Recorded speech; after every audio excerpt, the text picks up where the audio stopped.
మీకు వేదాలు తెలియాలంటే ముందుగా ఫౌండేషన్ ఆఫ్ సనాతన ధర్మ అంటే ఏంటో తెలియాలి. శృతి, స్మృతి, పురాణం, ఇతిహాసం, ఆగమం, సిద్ధాంతం. అందులో శృతి అంటే 4 వేదాలు: ఋగ్వేదం, యజుర్వేదం, సామవేదం, అధర్వణ వేదం. అందులో ఒక్క వేదం చదువుకోవాలంటే 13 సంవత్సరాలు పడుతుంది. 4 వేదాలు చదువుకోవాలంటే 54 సంవత్సరాలు పడుతుంది.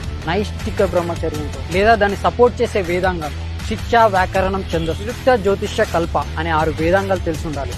లేదా దాన్ని సపోర్ట్ చేసే 4 ఉపవేదాలైనా తెలిసి ఉండాలి. ఆయుర్వేదం, ధనుర్వేదం, గాంధర్వ వేదం, అర్థశాస్త్రం. మీకు 18 స్మృతులు తెలిసి ఉండాలి. 18 పురాణాలు తెలిసి ఉండాలి. అద్వయం, బద్భయం చైవ, బత్రయం, బతచుష్టయే, అనాపలింగ పుష్కాని, మార్కండేయ పురాణం, మత్స్య పురాణం, భగవత పురాణం, భవిష్య పురాణం, బ్రహ్మాండ పురాణం, బ్రహ్మ పురాణం, బ్రహ్మ వైవర్త పురాణం, విష్ణు పురాణం, వరాహ పురాణం, వామన పురాణం, వాయు పురాణం, అగ్ని పురాణం, నారద పురాణం, పద్మ పురాణం, లింగ పురాణం, గరుడ పురాణం, కూర్మ పురాణం, స్కాంద పురాణం.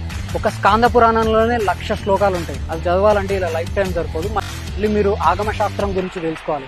అందులో 77 శక్తి ఆగమాలు ఉంటాయి, అంటే అమ్మవారి గుళ్ళకి అలానే కడతారు. 28 శైవ ఆగమాలు ఉంటాయి, అంటే శివుడి గుళ్ళు అలానే కడతారు.